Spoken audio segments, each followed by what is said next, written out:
The ripple effect could be so great and far-reaching that it is difficult to calculate the full impact. Lorenzo Carmen. Fix your period and you just might fix your life.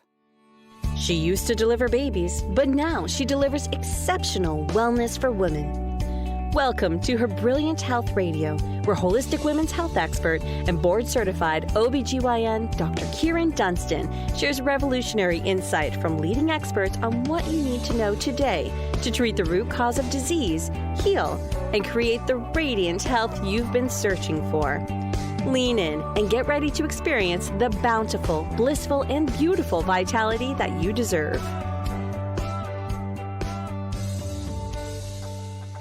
Welcome back, brilliant, beautiful, bountiful, blissful woman. I'm so grateful that you chose to join me for this episode of Her Brilliant Health Revolution.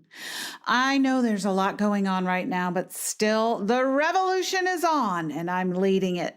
Now more than ever, you need the information and wisdom that we offer to help you navigate through healing to create a state of resilience with your health so that your body can withstand any threat that may come its way.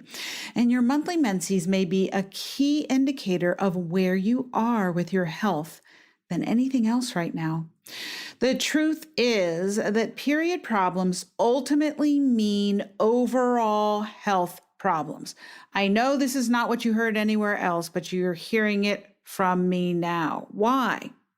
Because your reproductive system is not separate from any of the other systems that run your body and keep you alive and healthy. It's just one of the first places that health problems show up for women because the reproductive system is expensive to run and it's expendable. So what I mean by that is that it takes resources, right? Calories, energy, nutrients, hormones to run reproduction. Takes a lot for your body to run it. So your body will only allot resources to this system when there is plenty to go around, and it's expendable in terms of survival.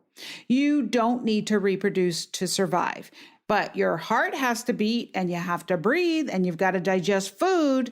But you don't have to make a baby to survive, right? That's a bonus feature. So this means that when your body doesn't have what it needs to run well, or you're not optimally healthy, that one of the first places that this deficit will show up is in your period, because that's an outward sign of your inner ability to reproduce. So if your body's having to cut resources because it doesn't have what it needs or it's got interference going on and it's got to keep your heart beating and food digesting, it kind of starts having problems in your period, and that's where you'll see it.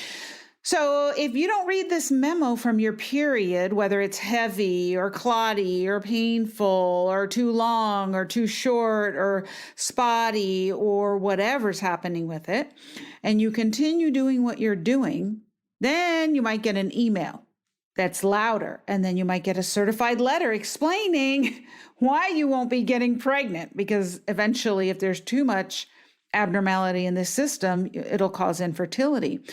Or you'll stop making enough estrogen, progesterone, testosterone, the sex hormones, right, to run your sex drive. And in that certified letter, it says, you won't be having a sex drive. And then the last straw, no orgasms for you. That's the FedEx same day registered notarized document that, if you didn't pay attention to in the memo, is the big red flag saying something's wrong, do something. Right? I think you get my point. Many health problems' first signs are in your period. You heard it here first. Then there's this ripple effect into other organs and systems that your body prizes as being more vital. This means the symptoms can be more troublesome and worrisome. So it's best to fix your period when it sends the memo. Hopefully you're with me on this. Today's podcast guest is literally called the Period Girl, and you will love her. I'll tell you about her, and then we'll get right to it. Known as the Period Girl, Nicole Jardim is a certified women's health coach, writer, speaker, mentor, and the creator of Fix Your Period, a series of programs that empower women to reclaim their hormone health using a method that combines evidence-based information with simplicity and sass. Her work has impacted the lives of tens of thousands of women around the world in effectively addressing a wide variety of period problems, including PMS, irregular periods, PCOS, painful and heavy periods, missing periods, and many more.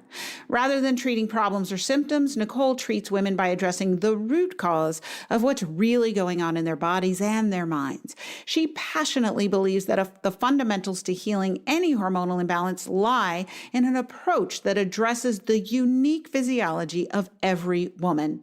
This is essential to reclaiming and maintaining optimal health and vitality at any age. Nicole is the author of Fix Your Period, 6 weeks to banish bloating, conquer cramps, manage moodiness, and ignite lasting hormone balance. Available for pre-order now and arrives on April 28th of this year. She's also the co-author of The Happy Balance, a recipe book filled with over 80 hormone balancing recipes. Finally, she's the co-host of The Period Party, a top-rated podcast on iTunes. Be sure to tune into that if you want to learn more about how to fix your period.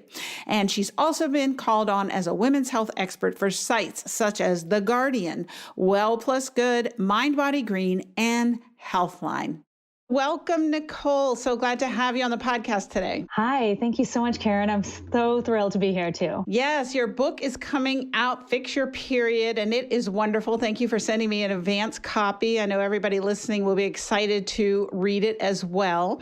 And we're going to talk a little bit about what they're going to find in the book. We're going to talk about Periods 101, and we're just going to talk about what is important to know when it comes to your period.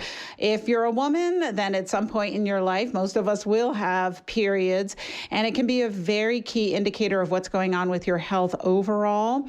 And period problems are very common. So let's start by talking about what's normal when it comes to your period. Oh, I think that's such a great question, right? Because I get that a lot. Women say something along the lines of, I'm experiencing XYZ.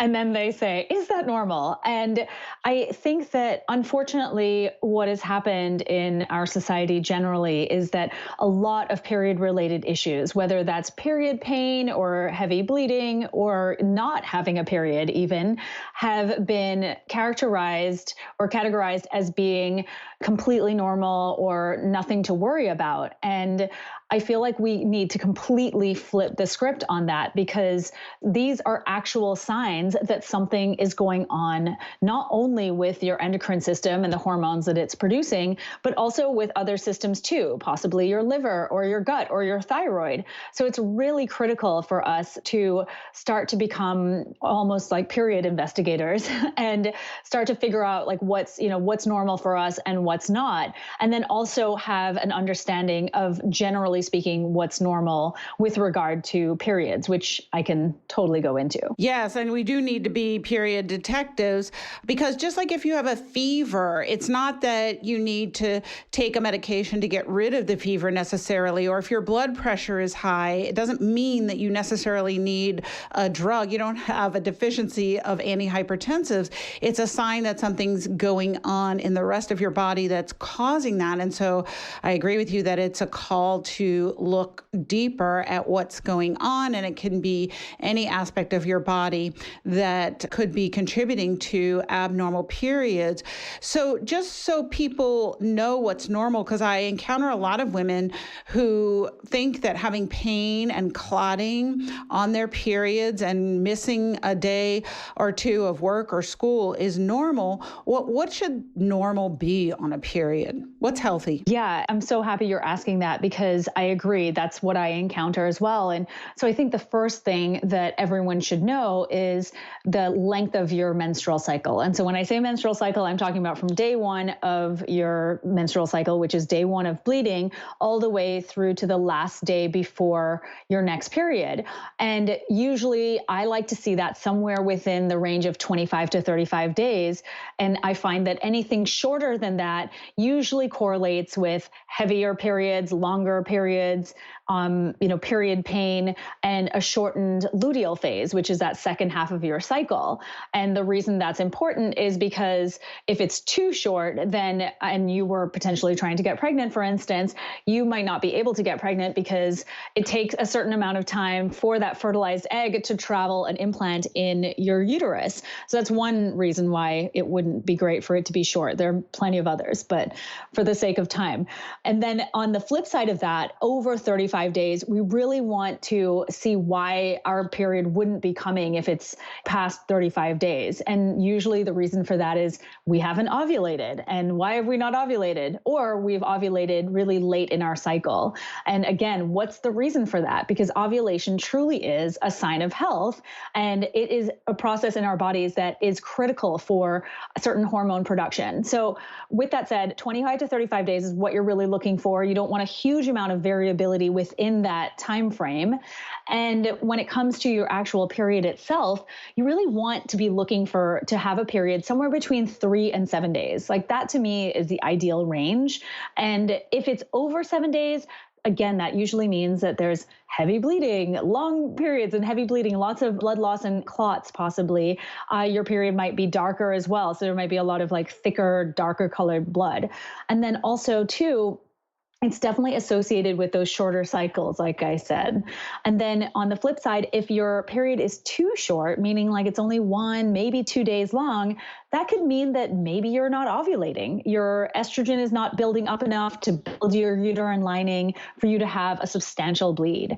So that's what I'd like to see with, the actual period itself. And then in the lead up to your period, I find a lot of women say to me, well, I spot for 7 days before my period. Is that normal? And same thing. Usually, if you're spotting like a day or two before you get your period, I feel like that's okay. It's not a huge deal. But more than that means to me that your progesterone either never got high enough for you to actually keep your uterine lining in place, because that's what progesterone does. It lines the walls and keeps them there. And then what happens is it's either not high enough and you're starting to spot, so you're starting to lose some of that lining, or it's just dropping prematurely. And again, same thing, causing you to lose some of that lining. I think one other thing too, like we were just talking about with period pain, I'm fascinated by this. Like I'm fascinated by the fact that we have completely normalized pain associated with our uteruses. And yet, like if you go to the doctor and you have knee pain or back pain, they're going to try and do their best to help you figure it out, and they'll help you with some solutions. But when it comes to uterus pain, no, where that is definitely considered totally normal, and you're just sort of sent on your way with painkillers or whatever. And so I think that for anyone who's listening, it's important to think about the type of pain you experience, because there are multiple reasons you might have it. But if it's disrupting your life, as in your day-to-day living, or you need more than one dose of ibuprofen, for instance, so a couple of Advil to address your pain, then to me, that's a sign that something's going on, that there's possibly something deeper happening. So I think that those are sort of the key characteristics of what one should be looking for. I think one more thing too is the premenstrual time, that leading up to your period, the spotting time. If you are experiencing PMS-like symptoms, especially the emotional ones where, you feel completely out of control, you're angry, you're full of anxiety, things of that nature, that to me is a sign too that there's possibly low progesterone or something else going on in your life. Like you're just super stressed, or, there's certain things that aren't working in your life. So I think that paying attention to all of those symptoms that I just described is a really good place to start with determining what is your norm. Yes, great explanation. So length of the cycle from beginning of one period to the next is key, 25 to 35 days. Length of your bleed should be 3 to 7 days, not too heavy, not too light. It shouldn't be less than 3 days. And are you having symptoms in the premenstrual period? So this is what's normal. And some women I encounter will say, well, I've always had irregular periods, so that's normal for me. And my doctor's never said anything about it. And what I want you to hear that we're saying is that just because it's normal for you and that's how you've always been doesn't mean it's optimal. And it means that there are some underlying root causes, imbalances that Nicole's talking about that could be at play. And so you really need to investigate that, because not only is it affecting your fertility, whether you want to get pregnant or not, but it's an indicator that you've got imbalances that could be causing problems elsewhere. And I love how you go in the book into great detail about all of these issues that could be involved, and, whether it's fibroids or endometriosis, or you may not have an anatomic problem, but you just could be having symptoms, and that is an indicator. So we know that it's associated with sex hormones, estrogen, progesterone, testosterone, which we talk about on the podcast all the time. But what are some other systems that could be affecting those hormones that are causing these symptoms that people should be concerned about and be alerted to? Yeah, I love this, because we have really been led to believe that, first of all, our bodies are these mysterious things that are very complicated and very difficult to figure out. And in addition to that, a lot of us are just not educated about the interconnectedness that exists between the different systems in our bodies, whether it's our digestive system or endocrine system, our nervous system. All of these are pretty much communicating with each other every second of every day, forever and ever. And as a result, we have this very much as one size fits all approach to female bodies that really doesn't work, because of course we're all completely different, genetically speaking. Our lifestyles are different, our diets are different, the countries we live in are different, and our physical makeup is even different. Some of us are physically, we're built bigger, some are built smaller. So there's just multiple factors to consider. And that's why, this one size spot treating your symptoms approach just doesn't work. But ultimately, when we think about the different systems, I think that it's really important for us to be thinking about our gut health and our liver health. And the reason I say that is because with your gut, there are multiple factors that can play into this. And to keep it relatively simple and to the point, I would say that when we're thinking about, the two main things that affect our gut health is, gut dysbiosis and leaky gut. And gut dysbiosis literally just means malfunction in your gut microbiome, essentially. It means that the microbiome is not in harmony. And then leaky gut just means that your gut lining, that very thin gut lining or barrier between what's inside your digestive tract and what's inside your body, is too thin. It's gotten to the point where it's become too permeable. And as a result, what tends to happen is it causes this autoimmune or this immune reaction or immune response every time you're eating something or ingesting something that doesn't work for your body. And that could be, sort of like an allergenic food, for instance, something like wheat or dairy or sugar. Anyway, not everyone has those issues, but just saying that those are the common triggers. And so what happens with the gut microbiome and gut dysbiosis in general is that, in particular, when it comes to your hormones and estrogen, we tend to not realize that your estrogen levels can very much be determined by what is happening with your actual gut. And what that means is there's something called the estrobolome, and this is a group of bacteria that helps to regulate estrogen levels in the body. So what happens is, if we have the gut dysbiosis, we might end up in a situation where estrobolome bacteria are all out of whack as well. And what ends up happening is, in some cases, your estrobolome can reconjugate or can reconvert estrogen into its activated state once it's come into your digestive tract for removal, because it goes through the liver and then through the gallbladder and into the digestive tract, and then it's going down the toilet, essentially.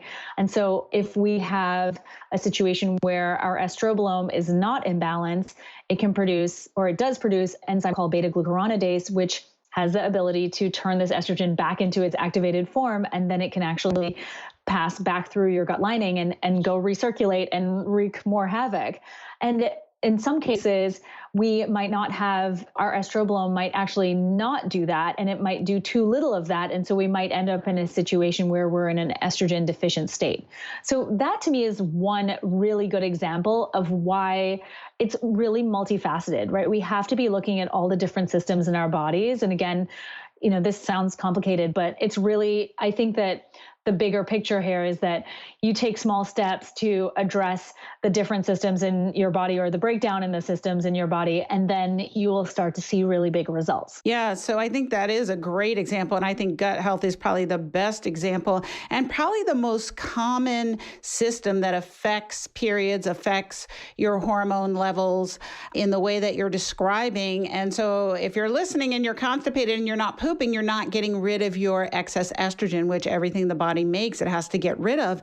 And if you don't get rid of it, even though it's a naturally occurring substance that your body produces, it can become a toxin in the body. And so constipation would be one of the biggest causes of that, but there's so many others that you go into in the book in detail and in your program where you help people to kind of decode their period and fix their period. And I love the name fix your period. You fix your period, fix your life, right? You pretty much do. You do, right? And I love in the book how you talked about, can you talk a little bit about how the U.S. women's soccer team, when they went for the World Cup, had a period consultant? I thought that was fascinating. Can you tell everyone about that? Yeah, I know. I was blown away by that too. So for anyone who doesn't know, I think it was 2019? Is that when they did the World Cup? Yes, I think so. Yes, last year, a year ago at this point. So they hired this woman to come on and work as their period consultant. Her name was Dr. Georgie Brunbels. And so her work has been in this realm for a long time. She has worked on figuring out like how the cycle impacts your physical, emotional energy levels and just your symptoms throughout the different phases of your cycle.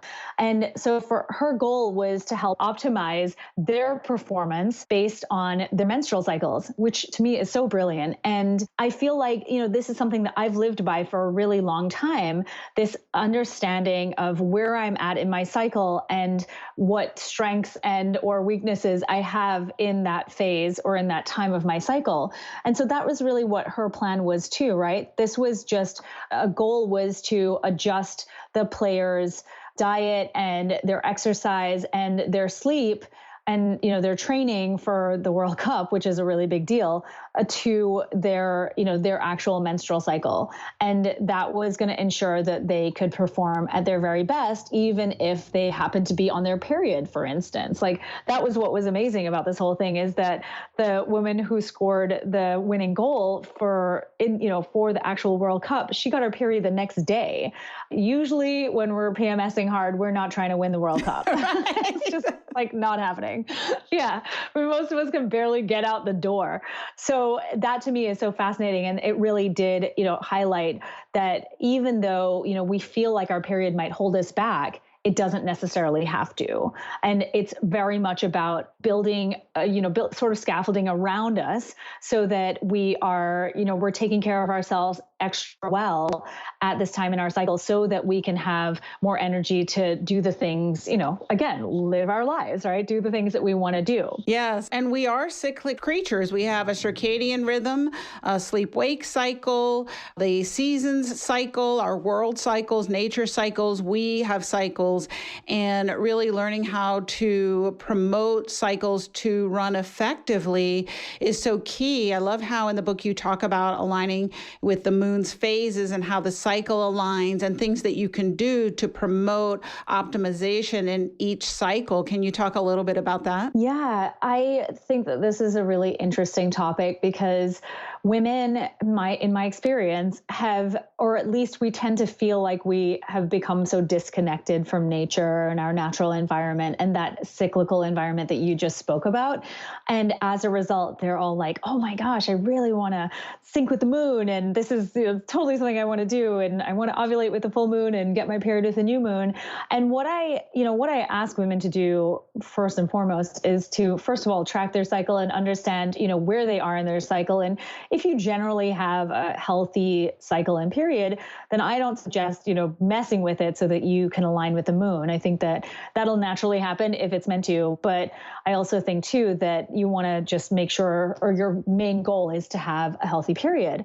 But with that said, I have found that women who have extremely irregular periods, for instance, they only get a few of them a year, or women who have amenorrhea, which is when you have not had your period for 3 or more months, they benefit very much from aligning with the moon's phases. And so really what that means is when you don't have a period and you want to live cyclically and you want to really maximize on those different phases of your cycle, where in that first half of your cycle leading up to ovulation, you would really start to feel your energy shift, your sex drive improve, and your mental acuity, your ability to remember things. All of those aspects of your health are going to change quite dramatically in that first half. And so if you're not getting a period and you really want to live in accordance with your cycle, you can just use the moon cycle. And so that would be from the first day of your period. If you were to not have a period, that would be the new moon. And then you would basically start to do different things when you reach the full moon. So you would switch, and that would be your luteal phase, that second half of your cycle. And then in that luteal phase, or that second half of the cycle, or the second half of the moon phases, what you would want to be doing is starting to think about how you can wind down a little bit, because that first half of your cycle is very active. We've got a lot going on for the most part. And I feel like, that's a time where you're socializing with people and you're asking for raises and you're really doing the strenuous type of exercise and physical activity that a lot of us love to do, but don't necessarily love to do it in the second half of our cycle. So in that second half now that you're coming off of the high of that first half where things are busy, you want to start to think about how you can take some more time for yourself, slowing it down a little bit, maybe making a date with yourself to hang out at home, and just like really reflecting on, the whole cycle in general as you approach that, that time where you're going to get your period, or you're approaching the new moon again if you don't have a period currently. So there are multiple ways that you can do this and really start to live in congruence with your menstrual cycle or the moon cycles. I love that. And I really see the menstrual cycle time of the new moon as a time to go within and nurture yourself and really evaluate where you are and what you're wanting to create in this next cycle. Just like the moon is creating itself, you are creating yourself and your life. And so I think as women, we have a unique opportunity that we are so tied to the cycles of the earth and nature to really harness that energy for ourselves. And so I love that you describe that in the book. And when we come back from the break, we are going to talk about the most common treatment in the medical community to treat dysfunctional periods, whether it's heavy, painful periods, fibroids, endometriosis, and that's the birth control pill or hormonal suppression. So more on this after the break.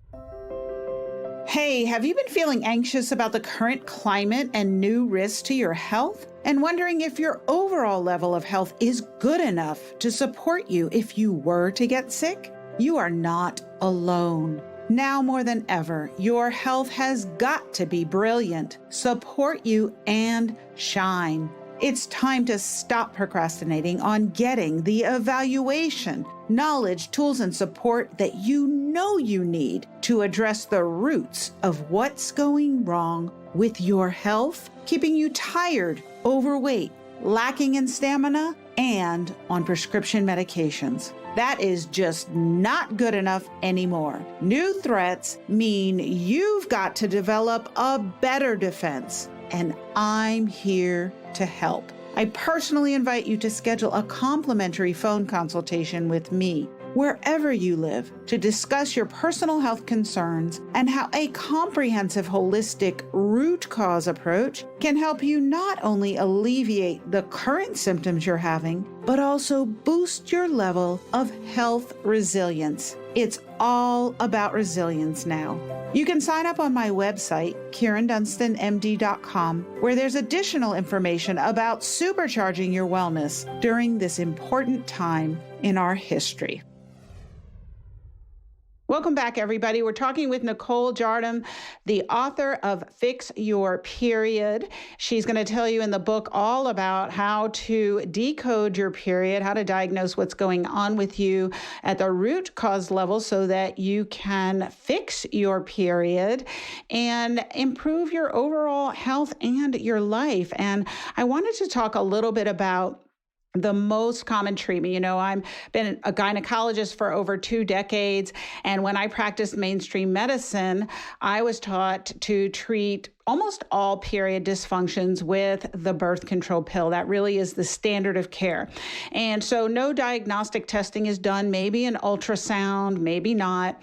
And we would put women on the birth control pill and give them a trial for 3 months, see what happened with the periods, and then, which aren't really periods anymore, they are artificially induced periods. And then if that didn't work, we try a different birth control pill. And if that didn't work, next phase would be laparoscopy to look inside.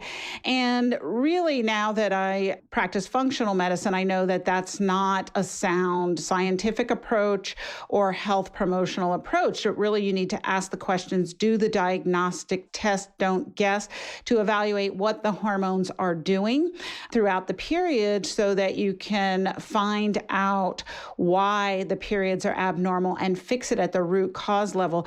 So let's talk about the birth control pill because it has a lot of concern. So what are your thoughts about using that as a hormone fixing tool? Yeah, I think that it's a problem. Yeah. And obviously, but I think that somebody said this, and I don't know who it is, I can't remember, but they coined the term, the birth control pill is the pill for all women's health ills.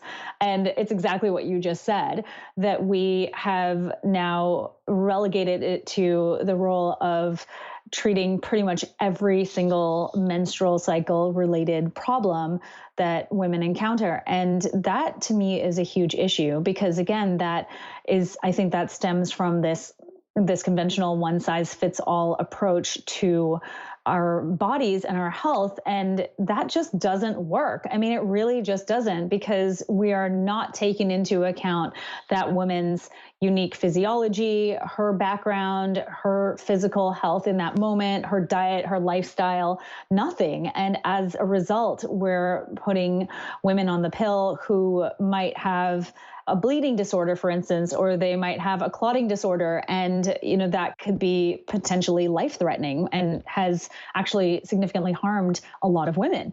But I understand at the same time, I will say this, that it has been, I don't want to discount the fact that, when it showed up in 1960, it was an incredible invention for women who needed effective birth control. So I really get it. But I think that unfortunately that the research into hormonal birth control and just birth control methods in general stalled out in the 80s. And it was much easier to use different birth control pills to control or address or treat all of these issues, from heavy periods to irregular periods to period pain to acne and a whole host of other issues, polycystic ovary syndrome. I could go on.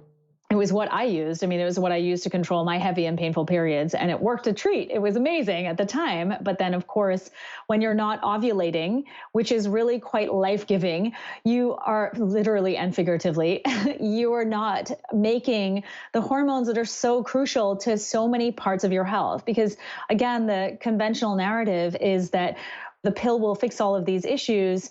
But the problem is that when we're not producing progesterone and estrogen, the key female sex hormones, and testosterone as well, it's another one, we're operating at this deficit that we are basically living with for years on end. And that is hugely problematic because, like I said, this narrative is that you only need these hormones and you only need ovulation to make a baby, because apparently that's all we're good for, being vessels for babies. And unfortunately, we are now, many women I know and I've worked with are now in a situation where they've come off the pill and they're ready to get pregnant, or just they've had so many side effects, so they just want to get their health back on track, and things have gone completely haywire for them. And it's because they've spent basically decades in some cases not ovulating at all, not producing any of these really important hormones. And those hormones are crucial for so many things aside from releasing and, aside from getting pregnant and giving birth, they're responsible for, well, progesterone, for instance, it plays a huge role in your brain health. It keeps you calm. It prevents you from devolving into an anxious mess every single month. Estrogen plays a big role in your bone health and in your heart health, which is why cardiovascular disease and osteoporosis are so prevalent in that menopausal time. I mean, there are multiple ways that these hormones contribute to your overall health. And I think we're playing a dangerous experiment here where we have this many women who are not ovulating for so many decades, and we don't really know what the long-term implications are for that. Yeah, I think it is concerning because what a lot of people don't understand is that these are artificial hormones. They're not the same as what your body naturally makes. They've been chemically altered in the lab to have different chemical structures so that they can sit on these hormone receptors and stimulate them in some positive ways, but also in some negative ways that can increase your risk for disease. Like the younger you start birth control pills, if you're on them for 10 or more years, your risk of breast cancer goes up. Well, how many women who are on the birth control pill were told that by their doctor before they started it? Probably not many, if any.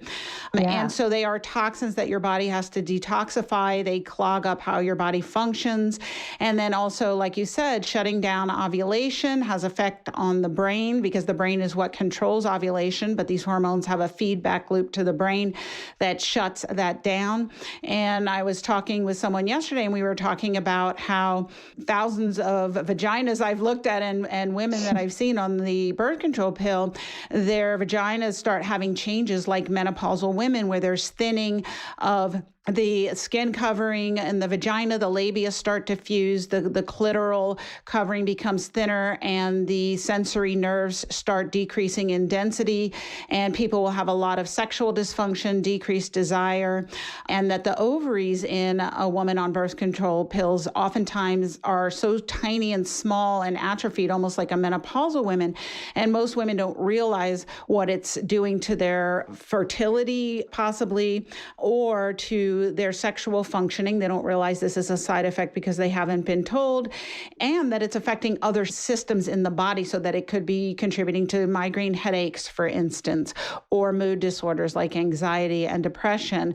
So I think it's a huge concern, and women do need to be educated on this. And if you're listening, don't just stop your birth control pill, but my intention, and I think Nicole's too, is to have an educated discussion with your clinician about what are the risks of taking this pill. I know women get very fiercely protective of their right to take the pill. And yes, you have a right to do that, but let's make it an informed choice. Yes, absolutely. I could not agree with you more. And I think that the intention is never to fearmonger whatsoever, but to really highlight the fact that, like you said, there is no real informed choice, right? If we don't know of all the different birth control options or solutions to addressing whatever problem that we're currently dealing with, then that's really not informed consent. That's not making an informed choice. And furthermore, you can just consult the handout or the little pamphlet that comes with your pill to see all of the different side effects that are associated with it. So I think that, again, like this requires you to become an active participant in your health rather than being a passive participant, just sort of going along with whatever the person, whether it's a doctor or a nurse practitioner or whoever you're seeing, is telling you.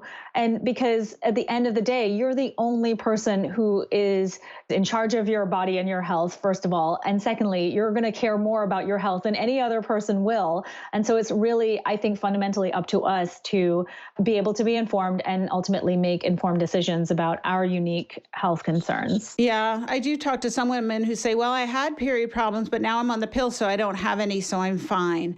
And so I think what both Nicole and I want you to be aware of is that that's just masking the problem that you're having, and that problem is going on to some degree, whatever it was causing it, whether it's a gut problem, liver problem, or some other adrenal or cortisol problem, it's still going on.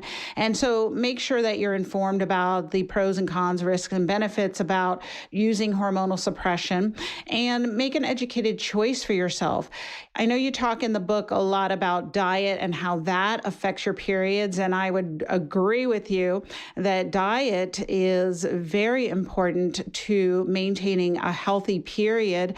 And in your book, The Happy Balance, you have recipes for over 80 hormone balancing recipes that people can put together. What are some of the top takeaways that you would offer from dietary change that can improve your periods? Yeah, I think that the first thing would be to really recognize that if you're going to fill yourself up with something that is a very high carbohydrate meal, you're essentially just filling yourself up with, what I consider to be empty calories, or calories that are not calories, or a lack of nutrients that are just not going to serve you in any way at all.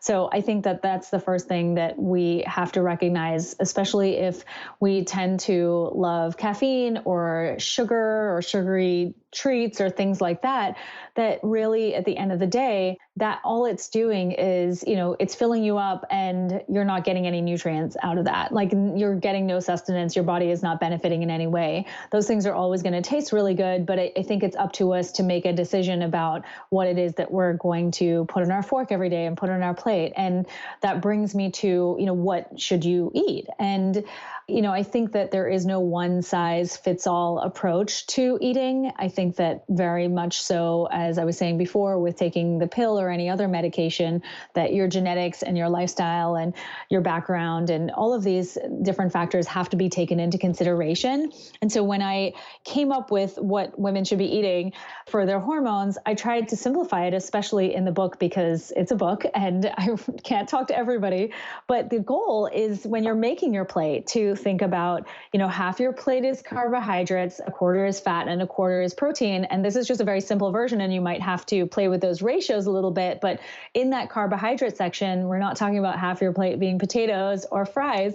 We're talking about it being carbohydrates in the form of vegetables. So one of the best veggies I think that we can have, especially if we are experiencing symptoms of estrogen dominance or progesterone deficiency, things like heavy, painful periods, breast pain or tenderness, migraines, even long or short cycles, long periods, long bleeding, things like that, we would want to add in cruciferous veggies. And so we're talking about cabbage and broccoli and cauliflower and Brussels sprouts and collard greens and kale and things of that nature. And so really thinking of your veggies in a way that they're now the star of your plate versus the sideshow, and that protein maybe is a little bit less, because I know that we tend to eat a lot of protein sometimes, and that's not a bad thing. I'm certainly not villainizing protein by any means, but I would say that, we make that half of our plate into the veggie central, and then we have, the palm-sized piece of protein, maybe a little bit bigger if, we are athletes or we're high performance trainers or anything like that. And then also fat. And like I said, you have to experiment with this. And the goal really is to stabilize your blood sugar. You really want your blood sugar to be sort of like got little hills in it, not these huge spikes and crashes, which is what tends to happen if we eat too many carbohydrates or too much sugar and not enough protein and fat. And the reason we want to do this is because insulin, which manages your blood sugar once it's in your body, is a super powerful hormone that will totally wreak havoc on your menstrual cycle, which is the direct connection between what you eat and what's happening with your period. And, I break it all down in the book and whatnot, but the idea here is that if you eat, you really want to feel full and satisfied for at least 3 to 4 hours after you've eaten. And you also want to not experience these energy crashes or energy highs and crashes that you might experience if you were to eat something that messed up your blood sugar. So that's really, I think, one of the main goals that we should have when it comes to what we're eating and how to eat. Yes. I know in the book you had the chapter on the blood sugar roller coaster, and I had to laugh because I say the same thing. It's a blood sugar roller coaster. You got to get off the roller coaster, ladies, if you want to have great periods, if you want to have a normal weight, if you want to have consistent energy, if you want to have any measure of vitality, you got to get off the blood sugar roller coaster. And I love that you mentioned cruciferous vegetables. I say all hail to the crucifers. They are wonderful. So you got to see how many of those you can get into your diet. And the book is just packed with so much information. If you are having any period problems, you definitely want to check out Fix Your Period. It is available for pre-order now, and it will be available on April 28th. And I know that you have a quiz also that people can take to help them understand some things about their period. Do you want to tell everyone about that? Definitely. So I have, I call it the period quiz. I think it's really helpful for anyone who is experiencing these issues and, like we were saying earlier, doesn't know whether they're normal or not, or what to do or where to start, and they're just totally confused. And if you take that, I have video quiz results that basically walk you through the symptoms that you're experiencing and why you might be experiencing those. And in addition to that, like once you go through that, I will share those results and additional resources for what you can do next. And then you can find the book and the book bonuses that I'm providing for everyone who orders within this pre-sale time at fixyourperiod.com. So everything is available on that site. And I have hundreds of dollars worth of bonuses. I have a free course, my 14-day cleanse that's involved in that too, and an opportunity to win a spot in my Fix Your Period 12-week live program.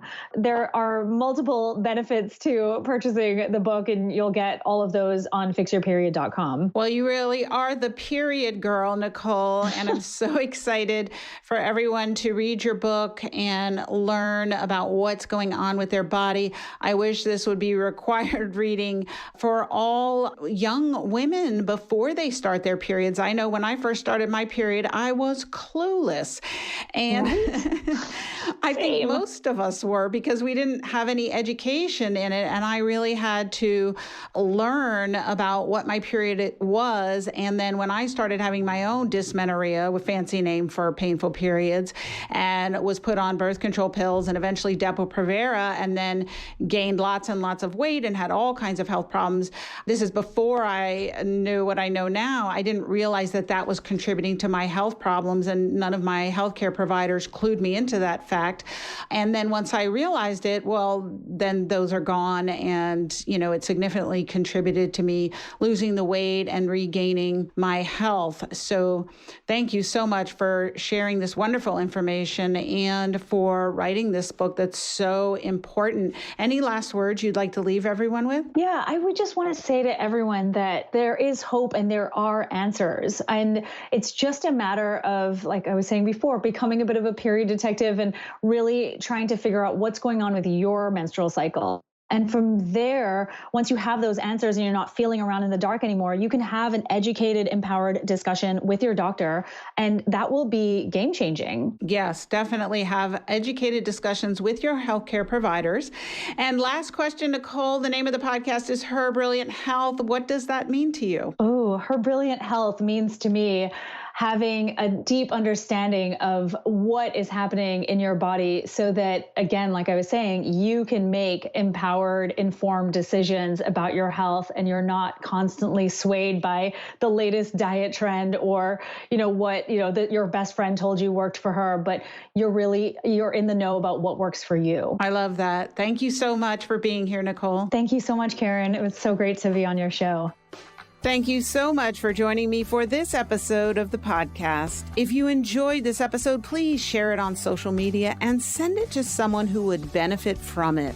If you love the show and really want to support it, please go to iTunes, write a review, and subscribe. This helps other women find us so that they too can heal and enjoy brilliant health. I've got a gift for you. If you take a screenshot of your review, post it on your social media, and tag me, I'll send you a special surprise right to your inbox. Thank you so much for joining me, and remember, healing